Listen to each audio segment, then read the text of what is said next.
Olá, eu sou Márcia Médio, vidente sensitiva, clarividente, detetive policial criminal. Nós estamos aqui fazendo mais uma sinopse. A sinopse de hoje eu não poderia deixar de falar sobre a socióloga Simone de Beauvoir. Simone de Beauvoir começa a sua vida num lar transtornado, onde sua mãe é uma dona de casa, costureira, seu pai é um ateu narcisista. E constantemente ela ouve aquele tratamento da mãe com relação ao marido. E isso afeta terrivelmente o desenvolvimento dessa moça. Na adolescência ela encontra uma moça chamada Lola, do qual ela tem um caso afetivo, e aí começa sua ânima, sua transformação, sua ligação de transformação nesse sentido, a nível psicológico, ao qual ela absolve essa moça. A mãe da moça disse: afaste da minha filha. E Lola quer casar. Lola fala para ela: Simone, eu quero casar, eu quero ter uma casa, eu quero ter filhos. Isso não vai ser possível com você. Já sobre a interferência católica da mãe e da mãe da Lola. A casa da Simone é extremamente restritiva. O pai é uma pessoa terrível, agressiva e narcisista perverso, do qual joga na cara da mãe constantemente que o dote era pouco e que ela está ali como uma serviçal, uma empregada dele. É uma coisa terrível aquela vida ali. E a Simone absolve isso dizendo: nunca vou casar. Aí ela encontra o Sartre na faculdade. O Sartre dá aula de sociologia escreve livros, assim como ela. E ela cria aquele grupo de pessoas dentro do núcleo da sociedade, só que ela transporta para o Sartre essa vida, esse trauma. Lola, ela recebe uma carta de Lola, então, dizendo que Lola veio a falecer. Não se sabe com 20 anos o que aconteceu. Não se sabe se a mãe da Lola a assassinou. Mas com 20 anos ninguém falece assim. Disse que pegou uma meningite e veio a falecer. E ela vai ao enterro de Lola, chora, e ali ela faz uma promessa: que nunca ia viver uma vida burguesa. Daí os traumas dela, chorando muito. No caixão de Lola ela faz essa jura, praticamente. E essa jura ela vai levar durante toda a sua vida, inclusive arriscando sua própria vida. Ela encontra então o Sartre, que propõe a ela um casamento, um relacionamento aonde ele tenha várias parceiras, a poligamia. Nada tratado é caro, obviamente. Ela entra sabendo na relação que ele como escritor, ele diz: eu preciso de várias inspirações, musas inspiradoras. E aí ele entra na relação já buscando esse enredo de várias musas e tal, e coisa e tal. E aí ele começa com ela, e se vivem, ela começa a escrever. Só que nessa história toda, quem é a pensadora e quem é a escritora e quem é tudo é a Simone. Simone, então, começa a redigir livros em faculdades. Ela dá aula para meninas em escolas finas de Paris. Ela vem a ser expulsa da escola. O presidente, naquela época, expulsa Simone do lado sociologia. Por quê? Porque Simone se envolve afetivamente, sendo ânimos, ela se envolve, que ela absolve totalmente a postura do pai. Ela vira uma pessoa ateu, que a mãe é muito católica, ela vira uma pessoa ateu e socialista, comunista. Então ela necessita do laço da comunidade, e ela cria uma comunidade ali entre as pessoas, da qual a Lume vai ser sua rival, entre aspas, porque ela sabe e ela aceita aquela questão toda. Só que ela não tem relacionamentos com homens. Ela não é lésbica, porque ela não sente nojo da parte masculina, do testículo, e não ataca o testículo. Ela sente que ela é bissexual. Então ela é bissexual como ânimos, como a transferência, não sendo lésbica totalmente, tá? Ela começa a se relacionar com uma coisa terrível com as alunas e menores de idade. Então ela vai enchendo aquilo tudo ali, a mente daquelas meninas, com revolução, com o feminismo, entre aspas, a necessidade de ser independente, a necessidade de ter uma vida, de ter, que denominamos hoje como feminismo, né? Que é uma coisa completamente diferente de uma necessidade intrínseca de sobrevivência ao mundo que ela nasceu, à vida dela, ao ideal de vida dela.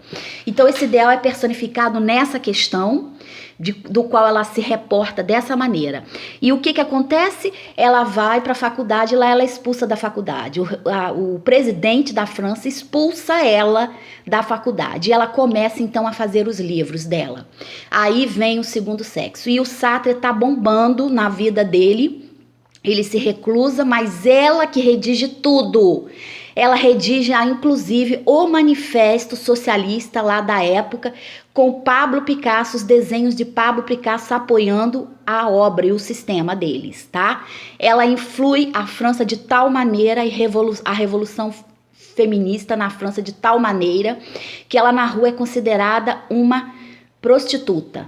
Tá? Na rua ela é considerada uma prostituta, xingada, avacalhada, são perseguidas nos anos 60, onde as mulheres estão ali vivenciando o lar e a casa. Ela é milhares de coisas negativas com ela na rua, devido ao segundo sexo. Quando lança, o segundo sexo explode no mundo. Ela é chamada para os Estados Unidos, lá ela conhece um cowboy americano, também revolucionário, que se apaixona terrivelmente por ela. Eles têm relação sexual e pela primeira vez a Simone tem um orgasmo, porque ela não tinha um orgasmo com o homem.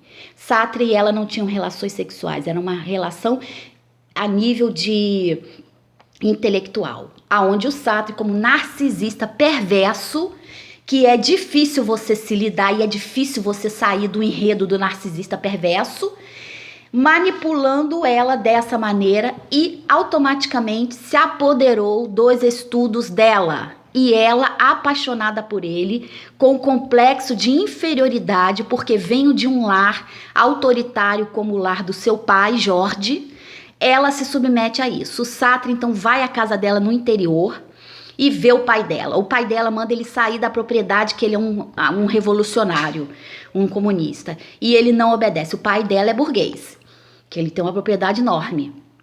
Então, o que acontece? Ele ameaça, o Sartre luta boxe para se defender, porque fisicamente das pessoas, porque era mão a mão. Naquele tempo e hoje é mão a mão. Se você falar qualquer coisa, é mão a mão que sai. Então, é melhor fazer os seus projetos à parte dessa história, porque senão você vai se expor na rua. E tem que se defender. Então, hoje nós temos a internet, nós temos os meios de comunicação como autodefesa. Autodefesa de posições e pessoas que venham a tentar denegrir a imagem. E o Sartre quer sair na mão com o pai dela. Deixa a Simone viver a vida dela. Pega a Simone e quando ele propõe para bater, o cara foge. E ele diz, todos os burgueses são assim. Não encaram fisicamente as pessoas. E então eles saem e vão para a cidade, alugam um apartamento e lá ele vive a poligamia. Ele não é casado com Simone, mas ela que é o cérebro. A Simone é pela luta e pelo ideal social dela na França, naquele momento, na Segunda Guerra Mundial. Ela entra de cabeça nessa história, sendo manipulada, uma mulher, uma socióloga, ela se deixa ser manipulada. Então, ela se deixa ser manipulada por quê? Porque ela está apaixonada. Então, ela cai no enredo da mãe dela. Sem querer, querendo a luta, através da luta com todos os ideais revolucionários dela, ela cai no enredo da mãe dela, com um narcisista perverso. E ela vai para os Estados Unidos e lá ela encontra esse cowboy que fica terrivelmente apaixonado por ela e diz, Simone, eles têm relações sexuais e pela primeira vez ela tem um orgasmo com um homem. E ele propõe casamento a ela e propõe uma vida que ela vai ver em Chicago. Simone, largue tudo, vem ver Chicago comigo. Ninguém vai te amar como eu te amo aqui na França. Larga esse cara aí que ele só quer te usar. E ele usando a Vera os projetos dela. Entre aspas, né, gente? Porque no final nós vamos ver. Então, o que acontece? Ela diz que não e volta para a França. E lá ela fica com aquilo retido na cabeça dela, porque na França ele tem a Lume, que é um enredo que ele coloca na peça dele, que ele expõe a uma jovem do qual ele tem relações sexuais com ela, mas também tem relações sexuais com a Carmen. E entra e o cowboy vai para a França e lá ele vê o métier deles todos lá na França. Todos eles revolucionários, ele inclui ele no métier. O cara é forte, na rua ela lança o segundo sexo, chamam ela de prostituta, de vagabunda. O cowboy vira as costas e dá um soco na cara do cara, porque ele é uma pessoa que está apaixonado terrivelmente por ela, ele dá uma aliança para ela, um anel para ela, do qual ela vem se lembrar. Só que na mesa ela recebe, o Sartre recebe os prêmios dos livros, todos os livros que são redigidos por Simone e são escritos por Simone. E ela não recebe o título, ele que recebe.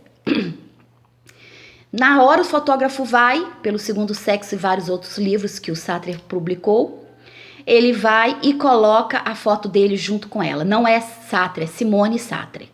E eles não são nem casados. Então o que acontece? Ali é um voto intrínseco da sociedade de casamento.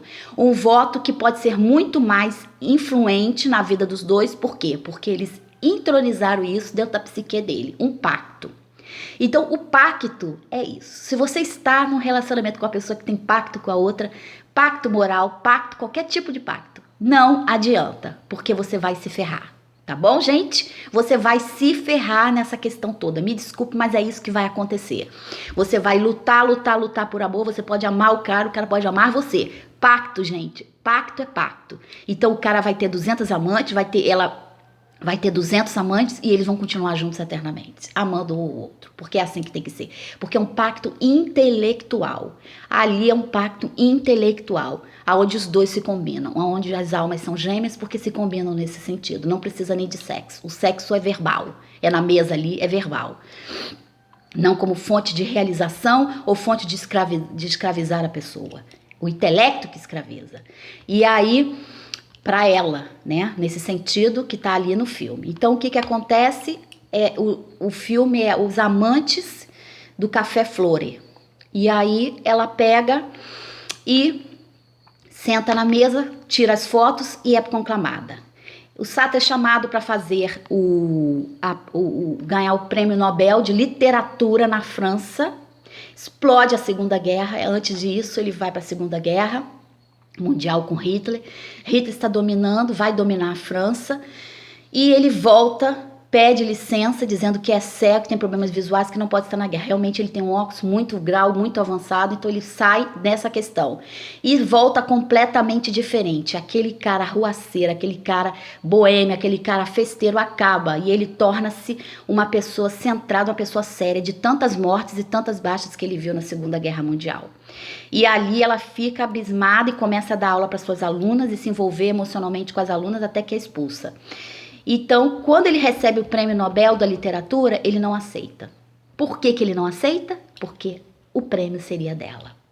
Então, nós temos mais uma necessidade intrínseca de uma vítima, de um narcisista perverso. Aonde o narcisista perverso só está ali pelo objeto e objetivo. Então, há um objetivo, se há um objeto, há um objetivo. E temos que prestar atenção nesse assunto, porque é mais comum do que se pensa, tá bom?